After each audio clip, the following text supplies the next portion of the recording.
Hey, welcome to another video. We are going to look at studying the book of James today and how to do this with a digital Bible study. I've been experimenting with this, how to study the Bible digitally, and I think it's been pretty great for me at least. I think that there's some things you can do digitally that you can't do other ways. And when I say digitally, I specifically mean plain text versions.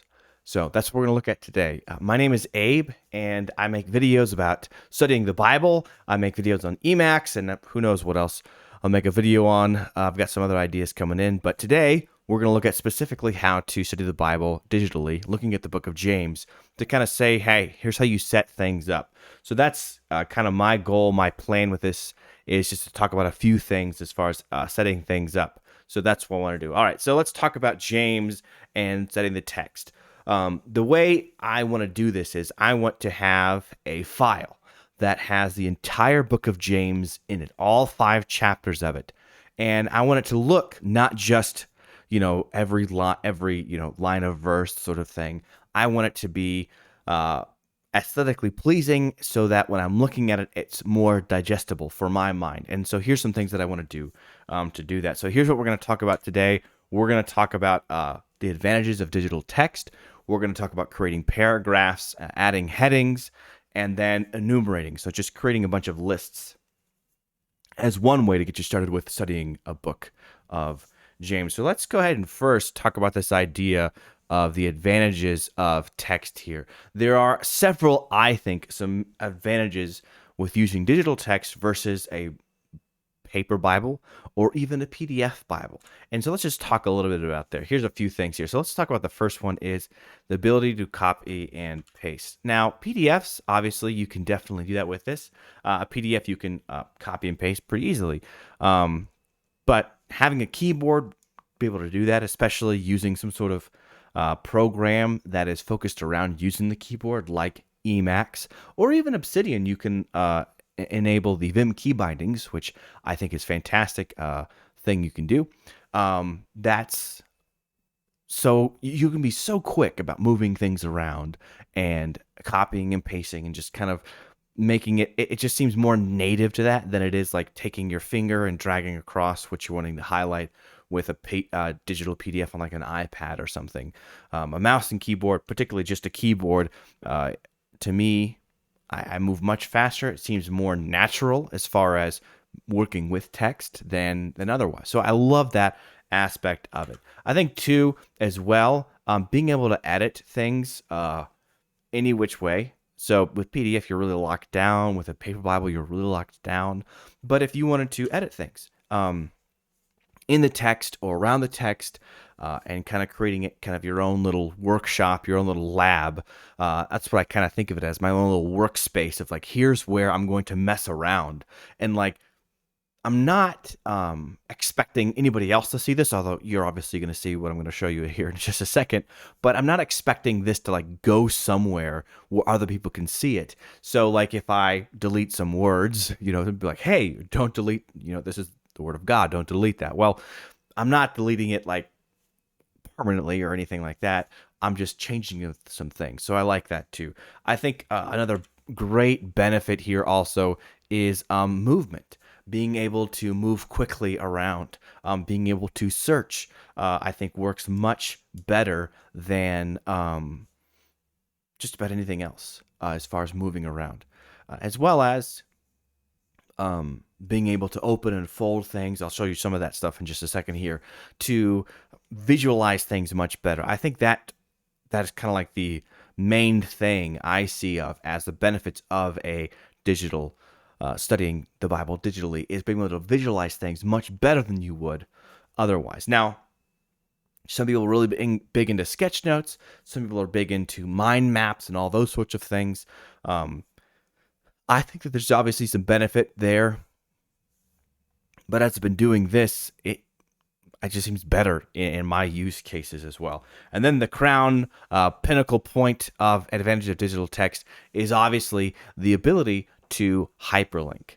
We're not going to talk a bunch about this today. I've got other videos on note-taking in Bible and all that kind of stuff that you can look at. But I at first want this to be very simple and basic as far as we're going to work within one file. And maybe we'll see. We'll do a little bit of linking inside the file itself. That's actually pretty helpful, almost like a clickable table of contents or whatever it might be.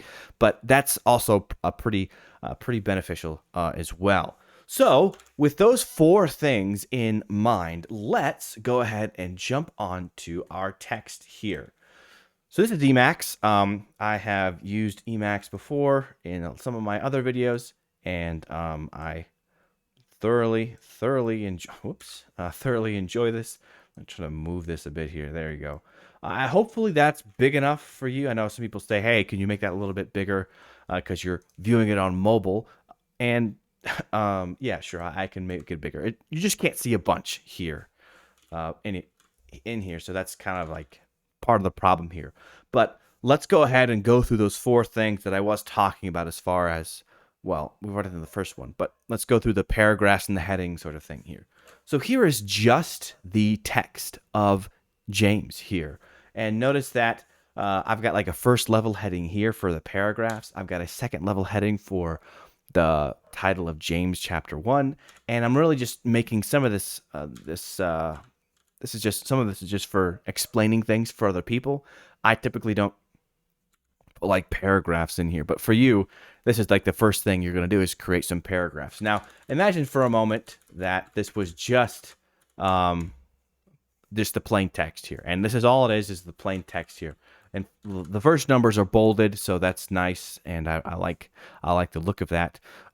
Easier just to glance your eyes to look through here. But all right, so let's now think of, all right, let's make this easier for us to see and easier for us to digest here. And so I've added some things you've already saw where I added the paragraphs at, but I just add a space in between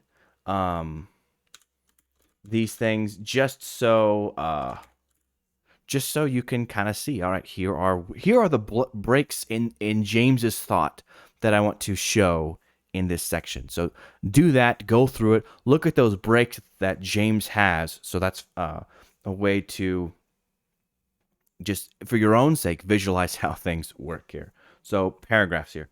And I've done that through the entire book here. So some sections, obviously, like here. Actually, I think James, this first book, the first chapter here, I didn't add any paragraphs just for the sake of explaining how I do that. Some people might want to overdo it as far as, all right, how do I add the perfect paragraph breaks and all that kind of stuff? And if you're really struggling with that, you can use a Bible, a paper Bible that has the paragraphs laid out there. A lot of Bibles will have that, even if it is lined verses or, verse per a new line for every verse. It'll have like a paragraph symbol or something like that. All that stuff can work out here. So I add paragraphs. Just an extra line there, just so. I think verse 16 is actually tough to figure out. All right, does that go up here or does that go down here? But now that I'm thinking about it, I got to figure out where that went. Obviously, sometimes you lose verses doing this. I don't know where verse 17 went. But we're not actually going to be using this in a second here. So somewhere verse 17. You can just go online or go to your actual Bible and get that extra verse if you end up losing things. That happens every once in a while, which is not fun. And you're like, oh, I hope I didn't save it that way or save it on my master file that way. But this is not a master file, so this is a place to mess around with, which is, I think, also another advantage. I probably could have said some people, including myself, if you have a paper Bible and you have notes or whatever it is, you get all like locked up as far as any mark I make on this page is going to be permanent. And even though I tell myself that it's okay if I make a mistake, it's still like that there's that mental friction there. Here, I don't feel that, which is, I think, is a great benefit for my own personal study here. All right, so I'm not going to add the more paragraphs there, but here are the paragraphs I've added throughout the rest of this book here. I think it was me just messing around with some colors there. So anyways, there it is. Now, add paragraphs. You're going to learn to create paragraphs. It's going to be just break it at where you think it makes the most sense. If it's like a new line of thought, a therefore or a but or so then, all that kind of stuff make good sections of paragraphs. And when I'm studying this way, I try to be pretty granular in my paragraphs to make sure that even if it's like the same thought, but it's different like movements or different points within the thought, I will typically break those up just so when I go back to adding my commentary or adding notes, then I have that. I've been able to work with the text in a granular fashion. I think it's good to do that. All right. Next thing you're going to want to do is to begin to add your headings. And the headings are what's he talking about? Now, this is actually beginning to study the text itself now, even because you are adding headings to it. And that requires you to interpret what James is talking about or whatever book is talking about. Sometimes it's very simple because, there you go. If you're interpreting something like the book of Psalms or any of the Psalms, you're probably not going to use headings because it's all just one cohesive thought. The book of Proverbs, probably the same thing except for the first 9 chapters. So you won't have to mess around too much with the headings there. But a lot of other places, yeah, you're going to want to add your own headings here. And I've added my headings here. Now, the style I've used is I'm just using uppercase bolded fonts for the headings in this section. I changed it to a level heading underneath it. So when I'm talking about level headings here, this should work for Markdown, for org mode, all that kind of stuff. So in org mode, you have a asterisk, a space, and then whatever it is you're going to talk about here. So if I were to delete the asterisk here, here is my James chapter 1, but it's not a heading yet. So I'm going to add asterisk, and actually I'm going to add 2. I'm going to hit a space, and it interprets it. Oh, hey, let's change it to the heading class style font.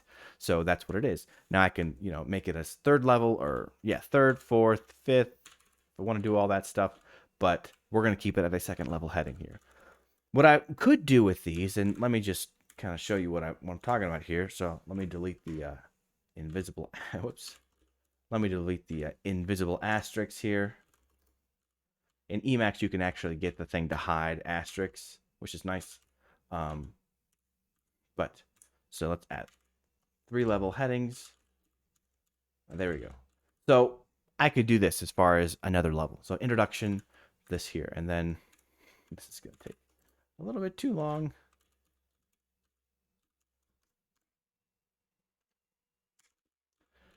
All right, I'm not going to do this for all this because I've already done it below, but just to kind of show you what else you can do. So I added it this level as well because in org mode, and I also believe in Obsidian because I'm thinking of also people who are Obsidian users who are going to watch this possibly. I'm not sure if Rome Research or there's so many of these things out now. LogSec, I don't even know what that's even about, and a few other things. Anyways, there's a way to link to different headings. So for my commentary, I'm not having commentary in line with the text. I had it that way. I'm actually linking it to it so I can see it other places. And so I'll talk about that in just a second here. So you're going to add some headings here. And the headings is you coming up with your own thing because this is an inductive Bible study here. You're going to create your own headings. If you need help, sure, go to a Bible, paper Bible, or an internet, a website Bible that's going to have the headings and use them for inspiration or even just use them in the beginning when you're starting out with this. But the benefit of doing it yourself and coming up with your own way or putting it in your own words is you get it much better. That's just how typically learning works, is that when you be able to internalize it using your own words, you are going to understand it better. That's why, all your teachers were very much into you doing it for yourself, because once you put it in your own words, you're not just simply just rehearsing something, and you may know it if you are rehearsing just some sort of rote thing you've learned. But once you're able to internalize it enough to put your own spin on it, then people realize he's not just saying it, he actually understands what he's talking about. So that's a benefit for anyone. Put it in your own words. So like, for instance, I'm sure no Bible has this heading here, the last first, the first last, but that's what I see what this section is about, as far as let the low brother of low degree rejoice in that he is exalted, but in the rich in that he is made low. So that great reversal that the book of Samuel, 1st and 2nd Samuel, the book of Luke, other sections of the Bible have that theme there. It's a huge biblical theme. There you go. And that's one thing you could do. So I've just created my own here. So that's what I wanted to show you. And um, some Bibles, they'll have paragraphs. So like, let's just make a paragraph here. There's some Bibles that have paragraphs that don't have headings. For my own sake, as far as the style I'm going to use, every heading, every paragraph, every separation paragraph is going to have its own heading of just a little bit of explanation. It's probably not going to look great just readable. Like, I'm not using this to like do my morning Bible reading. I'm using this to study. And when I'm looking through the text, when I'm like, flying through the text here, I want to be able to go, okay, that's where I'm at. James, whatever, wherever it is, there, that's where I want to be. So that's where your heading is. All right. That's like the first two steps of studying it. And by that, you've probably read whatever book you're studying at least 2 or 3 times. That's a great thing there. You've already done it as far as reading it and getting your headings figured out, which is good. All right, let's get out of this little place and let's move on to full edit. Now, I didn't include this in the list as far as I showed you a little bit ago, but what I end up doing after I add headings here is that I begin to make the text look graphically that I can understand it a little bit better, or at least I can see the lines of thought and the trying to just take the lines of logic that whoever's writing this is using it, whether it's a line of a story or in this particular case, a line of instruction or wisdom that's being shown. I think this is really helpful for me when I'm trying to figure out what this guy is saying. So James, verse 1 here, clause, a servant of God. I also made a new clause here, and of the Lord Jesus Christ, to the 12 tribes which are scattered abroad. So there's a lot we could talk about here as far as comments to make. We'll talk about that a little bit later here, but that's how I line things up. What I had on the list just a second ago was called enumerate, which is just making different lists. I think this is the great way for a beginner to study the Bible or any section of text, is just to enumerate things, which just means making lists, making a bunch of listicles, getting all BuzzFeed on the text, just to kind of go, okay, here's what's being talked about. And I believe I've already had, this section. So I just copied and pasted the text over and over again to kind of show you this, which is also what's great about a digital Bible, is that you can copy and paste so quickly versus having to write it all by hand and all that stuff there. All right, so that is verse 5. I don't know what's happening to my verses here, but sometimes they're messing around. I probably worked too fast with this.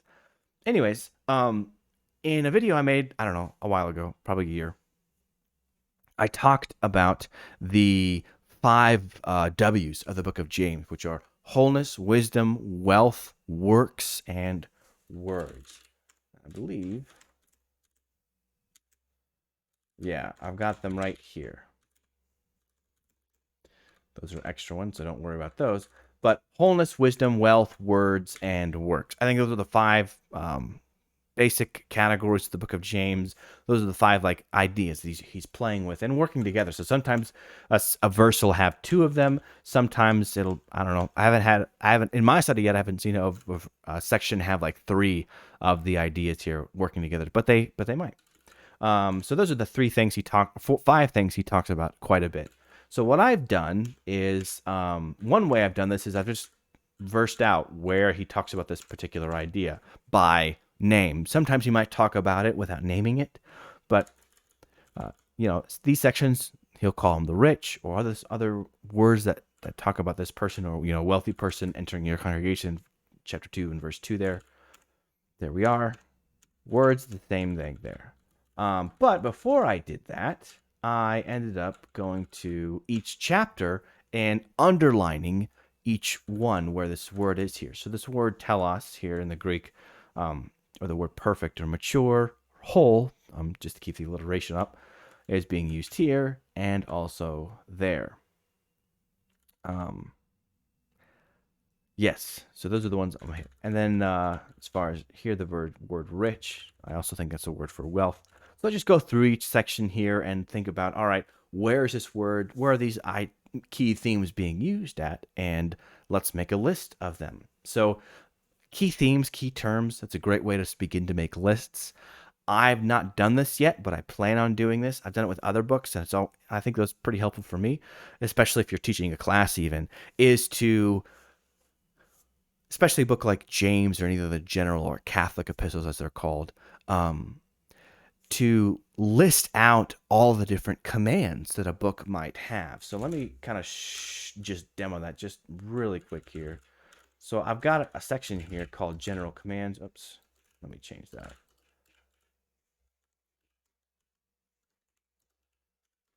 All right, cool. So I've got my heading here, but I can also go to other sections here to look at it. Just, I think this looks nice to do it this way. So we can look at the different commands here. So here's a command, what is this? 1 verse 2.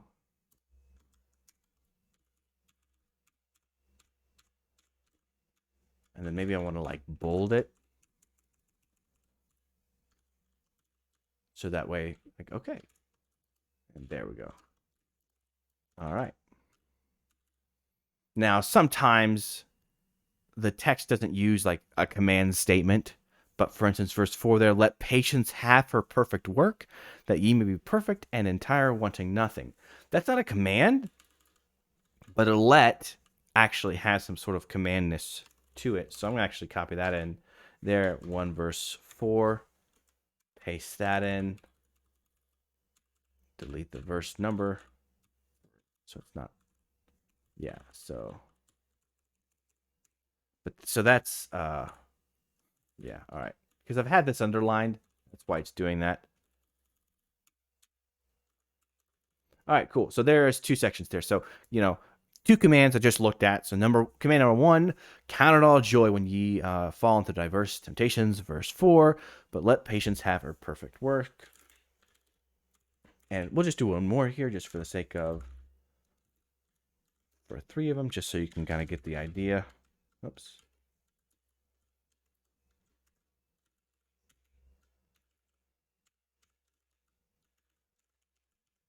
But let him ask in faith. All right. Verse 5 there, something happened there in verse 5. I probably was doing some sort of mass edit. That happens sometimes. All right, give me a second here. Let me figure out, fix verse 5 there.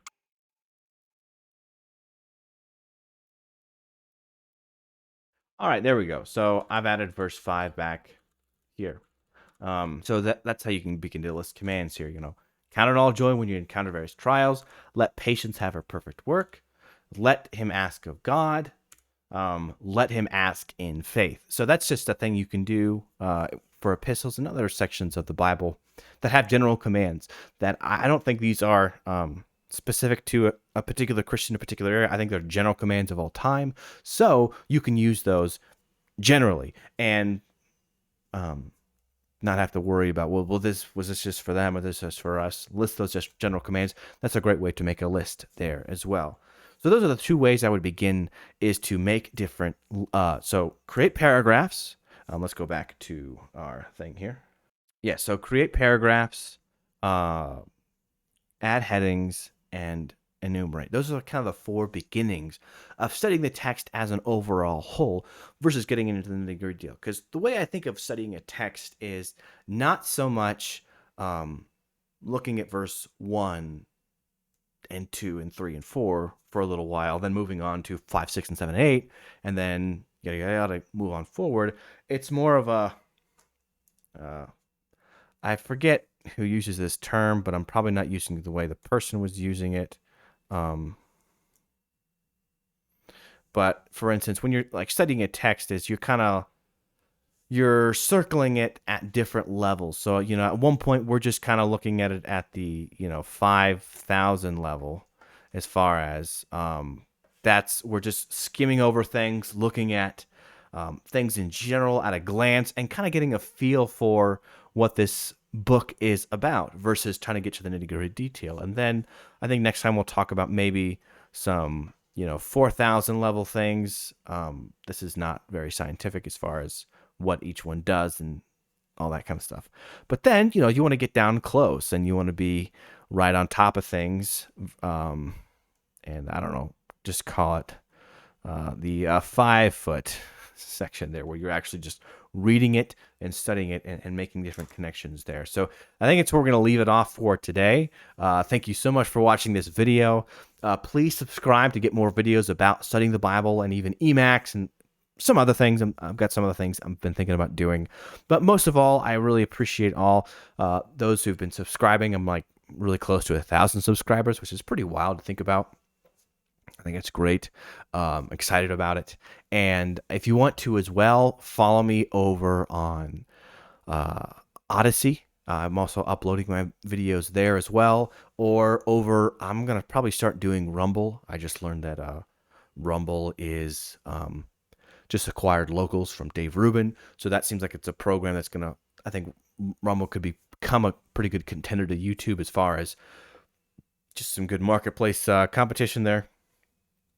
So those are things that I do as well. And then the last thing is that I have a Telegram channel. So if you use Telegram, the texting service, I have a channel so you can just kind of see updates on the fly, similar to the YouTube community section there as well, but a little bit more personalized. I'm going to begin to treat it as a newsletter.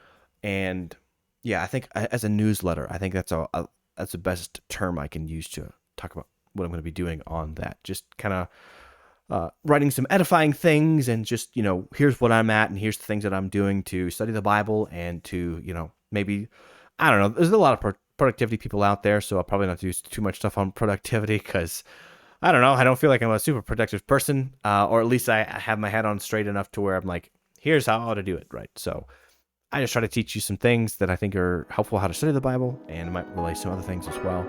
But I really do appreciate you watching this video.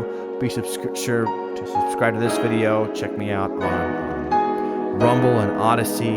And I'm also on Lines as well. And Telegram as well. So thanks for watching. And I can't wait to see you guys in the next one.